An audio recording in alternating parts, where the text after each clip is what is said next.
Pour nous permettre de patienter, c'était un autre titre de notre invité Nigamas, ça s'appelle Aduna. Bonjour et bienvenue Nigamas, qu'est-ce qui s'est passé ce matin? Oui, bonjour, désolé encore pour ce petit problème, donc toujours on a les aléas qui font que, voilà. Professionnel entre autres. Tout à fait, tout à fait. Merci de nous rejoindre, alors j'avais à cœur de vous recevoir, vous êtes un artiste compositeur panafricain, rappeur, slammer, mais aussi chanteur, vous annoncez depuis quelques semaines, depuis quelques mois, oui. Un album que vous avez préparé, 3 ans de préparation, L'œil invisible, c'est votre 3e album après les succès de Révélation et de l'enfant du Nil qui étaient l'un et l'autre vos précédents albums. Tout à fait, tout à fait. Alors derrière ce titre, que se cache-t-il derrière ce titre L'œil invisible? Qu'est-ce que ça veut dire? Qu'est-ce que c'est? C'est vrai que en ce moment beaucoup de gens se posent des questions pour savoir pourquoi j'ai choisi ce titre-là. Oui. Alors l'œil invisible,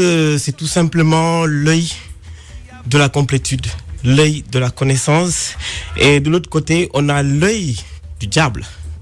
Donc aujourd'hui, nous vivons une époque qui est assez tragique, c'est-à-dire qu'on a le combat entre le bien et le mal. Oui. On a 2 mondes qui ne cessent de se tirailler, c'est-à-dire le monde qui veut une Afrique debout, oui. Une Afrique consciente, un monde où beaucoup de personnes réclament de la dignité humaine, un monde où beaucoup de personnes cherchent l'élévation et la connaissance de soi. Et de l'autre côté, on a un autre monde qui essaye de détruire une civilisation qui est déjà existante. Donc c'est pour ça que j'explique, à un moment donné, il y a ce côté ésotérique qui parle d'une connaissance ancienne depuis l'Égypte antique. Oui. Et il y a ce côté philosophique qui décrypte l'actualité actuelle, c'est-à-dire les guerres, les maladies comme Ebola.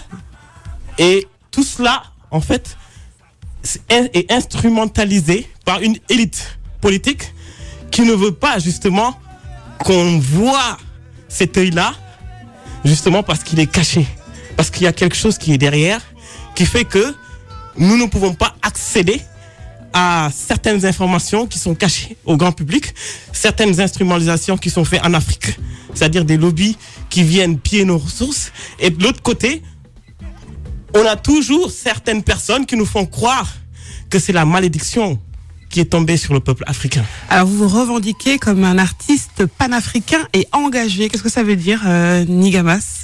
C'est du militantisme que j'ai acquis depuis très jeune, oui. Du militantisme panafricain qui se réclame de la connaissance de soi et de la dignité humaine, parce qu'on nous a fait croire pendant des années qu'il y a une histoire qui est valable pour un certain nombre de populations, c'est-à-dire une histoire qui est écrite et qui est servie pour notre peuple. Oui. Et derrière, quand on fait certaines recherches, on se rend compte qu'il y a une histoire authentique de l'Afrique qui a été souvent cachée. Et à chaque fois qu'on a des personnes qui veulent transmettre les vraies connaissances et qui veulent redonner cette dignité au peuple africain, on a toujours d'autres qui essaient d'étouffer. Quand il y a des chefs d'État qui, en Afrique, veulent partager les richesses, parce que nous avons, on le dit souvent, on a beaucoup de pétrole, de gaz, d'uranium, du manganèse, beaucoup de richesses qui nous permettent notre propre élévation. Et à chaque fois qu'il y a des dirigeants qui veulent partager ces ressources, comme par hasard, on tombe sur des coups d'État, des assassinats. Oui. Et à chaque fois, c'est sur le dos d'un frère africain, soi-disant, qui était le traître et qui a commis ces actes barbares. Alors, le retour des Africains à leurs origines est un de vos sujets de prédilection. En tant qu'artiste panafricain, vous dites que votre rôle est d'éduquer et surtout, vous dites qu'il est important de savoir qui on est pour savoir où on va. Donc, c'est important pour vous, l'éducation et d'apprendre son histoire en tant qu'Africain. Tout à fait, parce que aujourd'hui, à chaque fois qu'on nous fait croire que nous sommes notre propre ennemi, on ne va rien construire. C'est une pensée qui se répand également ces Africains également qui disent souvent, qui parlent d'eux de façon négative ou tout le temps, on s'en rend pas compte, mais ce sont des petites choses que l'on fait au quotidien, de se dire oui, nous on est Africains, non mais les Africains, l'afro-pessimisme en gros. Tout à fait, ça rejoint cette idée-là. Et à chaque fois qu'on croit qu'on arrive à rien faire, on ne fera rien du tout. Et à chaque fois qu'on nous ferait croire que le peuple africain ne peut pas se réveiller, ça crée une sorte de psychose au niveau intellectuel qui affaiblit justement notre pouvoir et notre pouvoir d'agir. Et si on regarde tous les pays qui actuellement se développent, c'est parce qu'ils se sont appropriés leur propre héritage ancestral, ils se sont identifiés à leur civilisation et ils ont la connaissance de soi. C'est l'exemple de la Chine et de l'Inde et d'autres pays même. Mais oui. Ça veut dire que vous, personnellement, vous avez fait beaucoup de recherches sur votre histoire. Vous savez qui vous êtes, Nigamas, en tant qu'Africain. J'ai le privilège d'être, en tout cas, d'avoir grandi au Sénégal et entouré, en tout cas, d'une famille qui a toujours voulu être authentique au niveau de la connaissance de soi, et j'étais toujours entouré de ce qu'on appelle des griots, dans le sens positif. Et ces griots nous ont transmis notre propre héritage ancestral et la connaissance de soi. Et à partir du moment où j'ai rejoint l'Europe, parce que j'ai rejoint la France pour poursuivre mes études supérieures. À quel moment? En 2000. D'accord. Donc moi je suis arrivé et j'étais complètement agacé et surpris de voir que un certain nombre de personnes ne connaissent pas leur histoire. Et à chaque fois que j'allumais la télé, je voyais des images de l'Afrique qui ne reflètent pas l'Afrique. Et à chaque fois, je me dis, mais il y a un problème. En fouillant les programmes scolaires des jeunes, c'est pareil. C'est toujours le même processus qui vient. C'est-à-dire, on enseigne une histoire de l'Afrique qui n'a jamais existé. Sur la prétendue vente des Africains aux Antillais, sur l'histoire de la colonisation, de la traite négrière, et jamais on nous montre en fait la véritable histoire de l'Afrique. Et ça, on nous l'avait enseigné bien avant qu'on arrive en France. Alors justement, il y a également dans l'œil invisible une référence à l'Égypte antique, mais il y a plus de complexité car on peut avoir de nombreuses lectures. En effet, on peut penser à un côté mystérieux, un côté un peu mystique et même ésotérique. Tout à fait. Et vous évoquez également la franc-maçonnerie. Exactement. Alors, expliquez aux auditeurs qui ne connaissent pas qu'est-ce que c'est la franc-maçonnerie. Oui, d'accord. Très rapidement, parce que je n'ai pas trop creusé sur ce sujet-là, parce qu'il y a beaucoup de pièges. Hein? Alors, oui, parce qu'en fait, la franc-maçonnerie, c'est tout simplement... C'est une religion? Non, c'est juste une confrérie de personnes, illuminées d'esprit, qui se sont regroupées pour avoir une connaissance ésotérique, une connaissance de ce qui est caché. Et cette connaissance-là, il s'est avéré qu'ils ont pillé un certain nombre de bibliothèques en Égypte qui parlaient un peu de ça.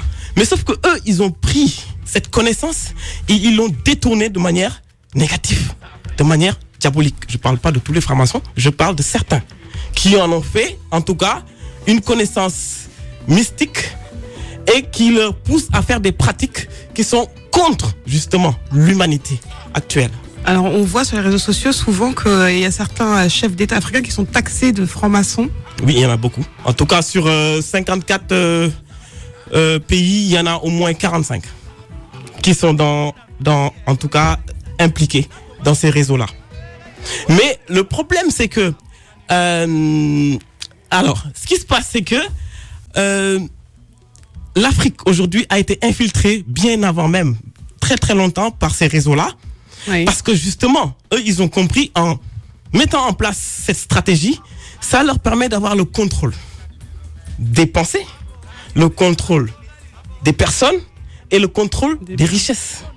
Voilà. Donc, à partir du moment où certains disent que c'est des réseaux de complotistes, mais en réalité, ce sont des réseaux qui s'organisent pour créer une certaine désorganisation au sein de notre société. Et tout cela, c'est fait dans l'ombre. Et à partir du moment aujourd'hui,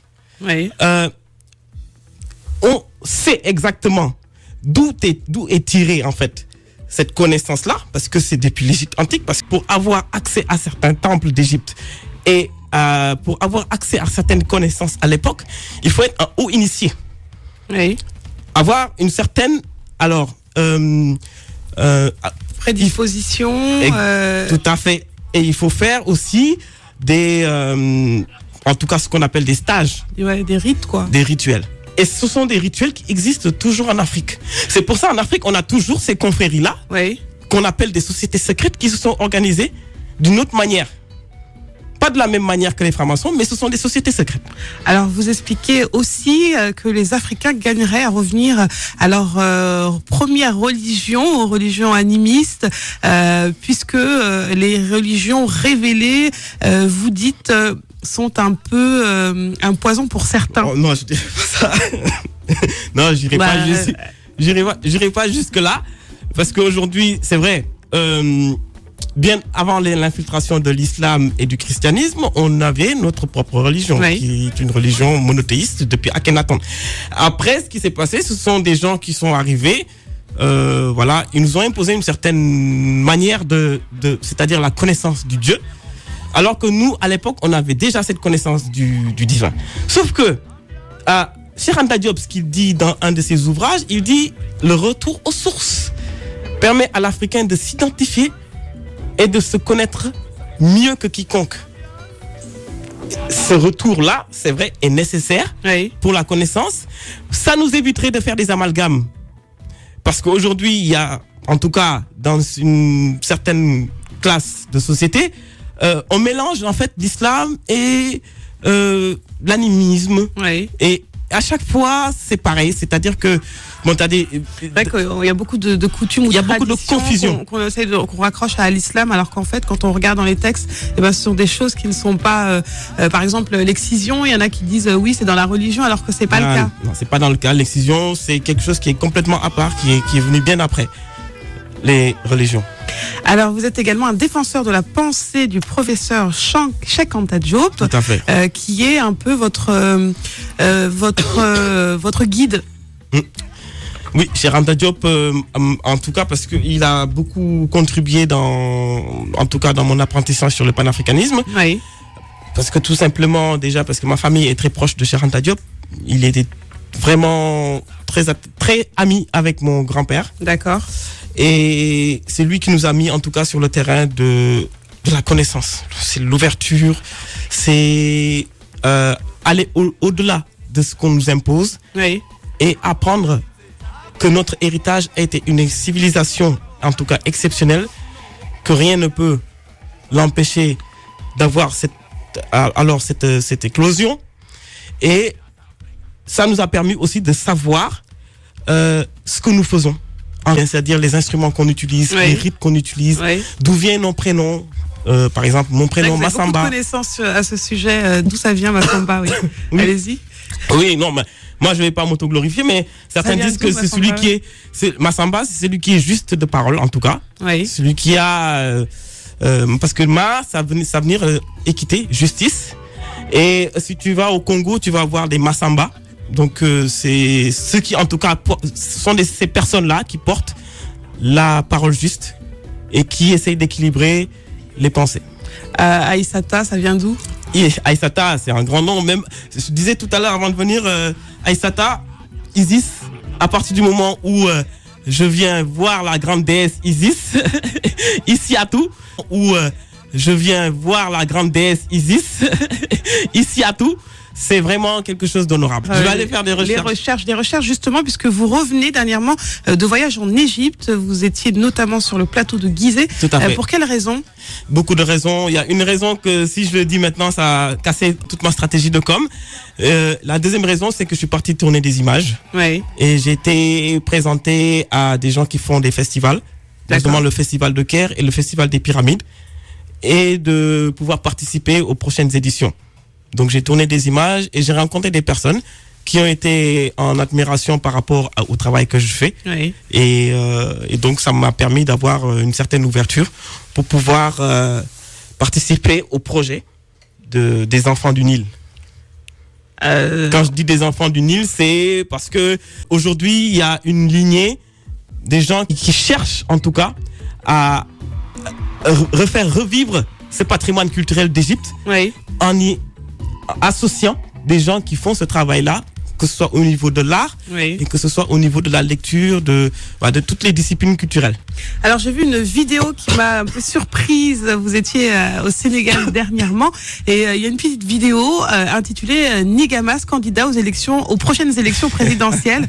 Alors est-ce que c'était histoire de faire le buzz, histoire d'enfumer également les parleurs, les beaux parleurs? Qu'est-ce que c'était cette vidéo? Est-ce que c'est vrai ce que vous présentez aux prochaines élections présidentielles au Sénégal, Nigamas? En tout cas, dans cette vidéo, j'ai pas déclaré que je serais président de la République. C'est l'intitulé que vous serez candidat aux prochaines présidentielles. Oui. Alors, mais il y a rien j'ai rien précisé. C'est vrai que c'est un coup de com' qui parle d'une vidéo que je vais bientôt sortir.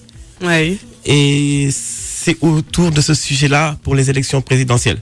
Mais j'ai vu qu'il y a un certain nombre de personnes qui se sont... Ça interpelle beaucoup de gens. Voilà, qui se sont manifestées et qui ont dit que je pourrais bien être un candidat, en tout cas adapté pour les besoins du peuple sénégalais. Vous êtes trop jeune, non Je suis trop jeune. Non, j'ai l'âge pour se présenter. C'est à partir de 35 ans. Je pense qu'il y a plein de critères que je respecte. Peut-être pas les dreadlocks, mais il faut peut-être à un moment donné les imposer.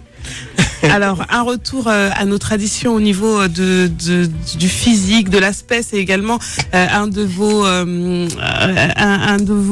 combats de garder notre identité d'Africain. Souvent dans les vidéos, même quand on voit sur des plateaux télé, lorsque vous êtes invité, vous êtes toujours avec des tenues traditionnelles que vous arborez, et des cheveux naturels également, des dreadlocks notamment. Exactement.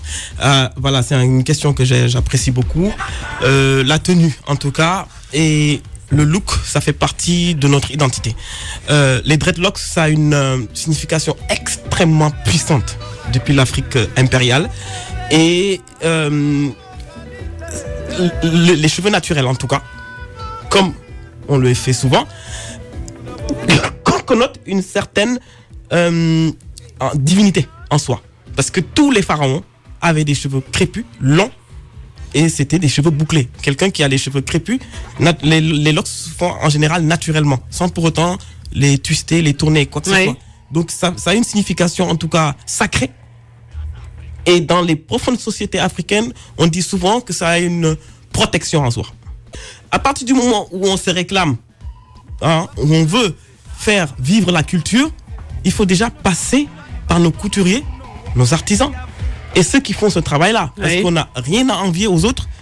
Quand aujourd'hui on parle de haute couture européenne, alors que si on regarde bien, les tissus sont importés en Afrique, le plus souvent, pas tous, mais le plus souvent sont importés du Kenya par exemple.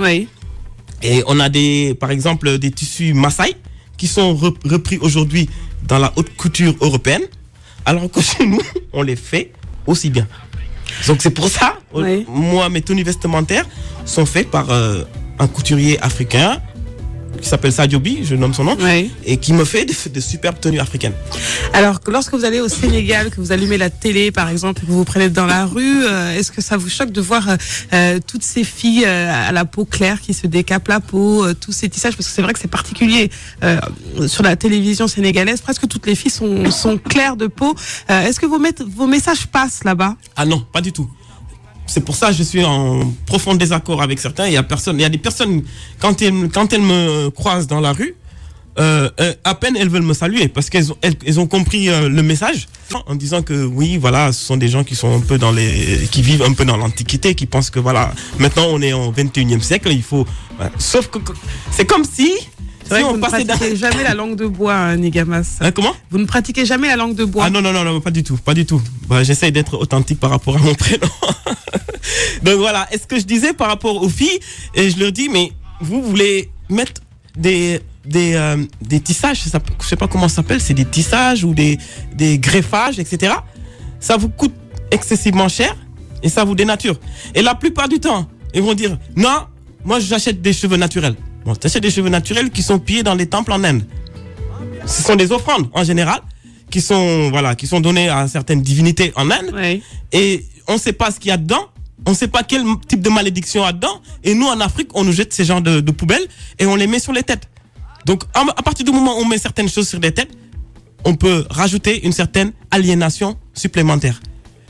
Et aussi, au niveau des tenues vestimentaires, c'est voilà, la plupart du temps on veut importer je sais pas des habits de, je sais pas, je vais pas citer de marque, mais des marques qui sont assez connues, voilà, qui en général importent même les mêmes tenues en Afrique pour les remodéliser ici en Europe. C'est un peu alors, j'ai bizarre. votre troisième album entre les mains, ça sort le 6 février et vous êtes venu nous parler d'un showcase conférence que vous donnez le 12 février prochain. On donnera l'adresse dans un instant. L'album s'intitule L'œil invisible et je vois qu'il y a un titre qui s'intitule Kidal. Pourquoi avoir évoqué Kidal?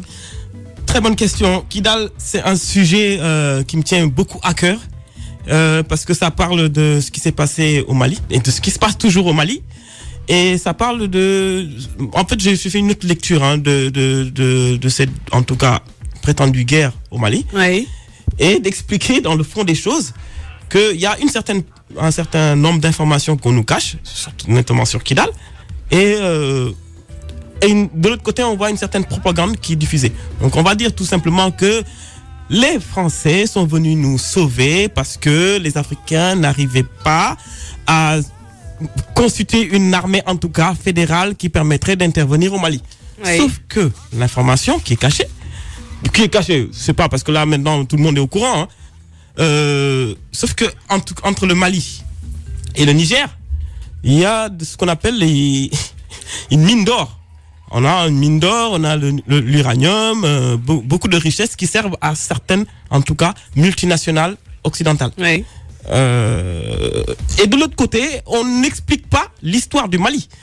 Depuis Modibo Keïta, comment il a été renversé. On ne dit jamais comment il a été assassiné, Modibo Keïta. Il est mort en prison. Et il a été renversé par un coup d'État par des personnes qui ont envoyé des mercenaires pour le déchoir. Et De Gaulle, lorsqu'il était arrivé au Mali, il avait même promis, en tout cas cette zone nord du Mali, qu'ils allaient avoir leur indépendance. Ça, c'est des informations qu'on ne dit jamais à la télé. Hein. Ils allaient avoir leur indépendance qui leur permettait d'être autonomes, le MNLA, etc.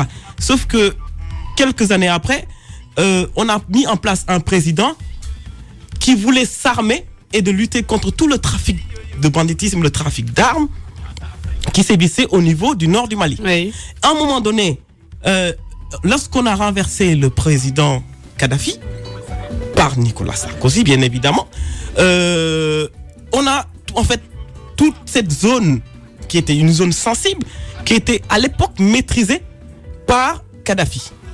À partir du moment où le président Kadhafi a été, en tout cas, renversé, plus personne ne contrôlait cette zone. Toute cette zone était devenue une zone alors de trafic, Et en même temps, on se demande comment ces armes-là, sont arrivées en Afrique. Et on ne dit jamais c'est qui a fourni ces armes-là. Donc on a certaines informations que je ne peux pas non plus divulguer parce que c'est très sensible. Et après on voit le nord du Mali du jour au lendemain qui a été occupé par des gens qui sont venus de je ne sais pas où, oui. de plusieurs côtés de l'Afrique et qui voulaient avancer jusqu'à Bamako.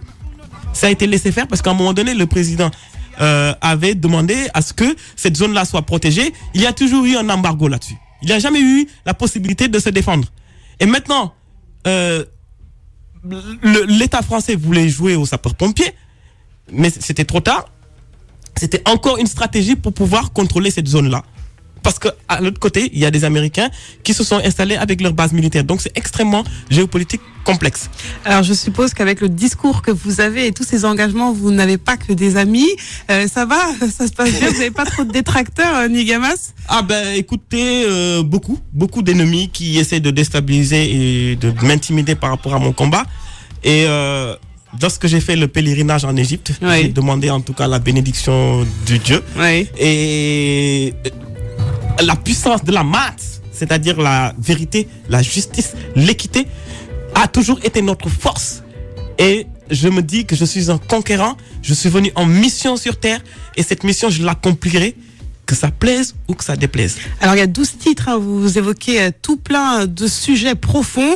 L'œil invisible, votre troisième album sort le 6 février. Déjà c'est un choix puisque ça se rapproche d'une date, la date de la disparition de Cheikh Anta Diop, c'est ça? Oui, tout à fait. J'ai voulu en tout cas reporter la date parce qu'elle a été reportée plusieurs fois. L'album devait sortir même en décembre. Oui. Et en décembre il y a eu avec mon voyage en Égypte. parce que c'était spontané. Oui. Donc j'ai voulu reporter cette date-là et j'ai voulu faire coïncider la date d'anniversaire des 30 ans, en tout cas de disparition du professeur Cheikh Anta Diop, pour lui rendre un hommage symbolique, en tout cas le soir du 6 au 7 février. Oui. Donc je vais faire une prévente dans Paris. Oui. Et cette prévente permettra aux gens qui auront acheté cet album-là de venir participer à la conférence de presse que je fais le vendredi 12 février à partir de 19h. Alors ça se passe au centre d'animation Curial, adresse 16 rue Colette Magny. C'est dans le 19e, on y accède par le métro Crimée avec une conférence, des intervenants. Oui. Ça va être du lourd le 12 février. Ça va être du très lourd parce qu'il y a encore un autre bulldozer qui va arriver sur le terrain, qui s'appelle le professeur Jean-Charles Covy-Gomez, va arriver sur le terrain, qui s'appelle le professeur Jean-Charles Covy-Gomez, qui va en tout cas faire la première partie de la conférence. Donc il va expliquer un peu le concept. Là, il va aller au fond des choses sur l'œil invisible, parce que moi je suis resté en surface. Il va parler de l'œil invisible dans une dimension mathématique, une dimension spirituelle, une dimension philosophique et une dimension historique. Donc il va apporter des réponses, en tout cas entre l'œil, en tout cas de la maths, l'œil qui veille sur le continent, l'œil de la complétude, l'œil de la connaissance, donc l'œil qui scrute l'horizon de la maths.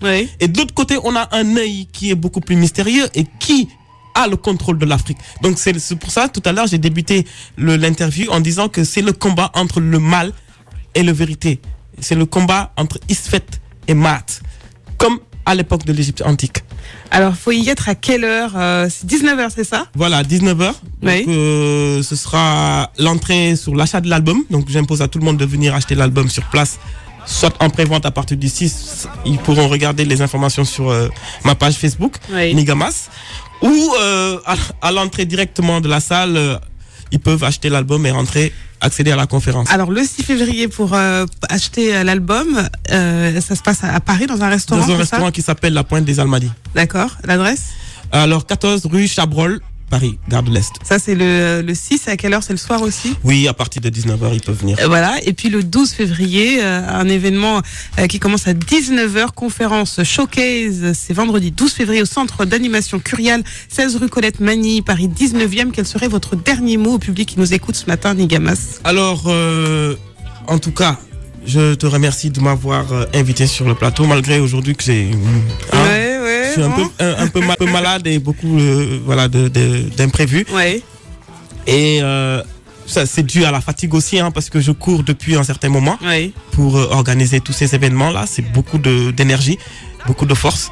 Et en tout cas, je dis au public qui me suit depuis un certain moment, certains ont pensé que j'ai changé de camp en disant que j'ai fait un clin d'œil à la franc-maçonnerie, j'ai été coopté par des personnes, j'ai été financé. La dernière fois, il y a un article qui est sorti en disant que j'ai été financé par la Mindiac. Beaucoup de choses parce qu'ils ont vu une photo traîner sur Internet. Bref. Et je les rassure que je suis resté authentique, plus que jamais engagé dans mes combats, à côté du peuple africain, à côté de la dignité. Et je reste fidèle à mes engagements et à mes opinions.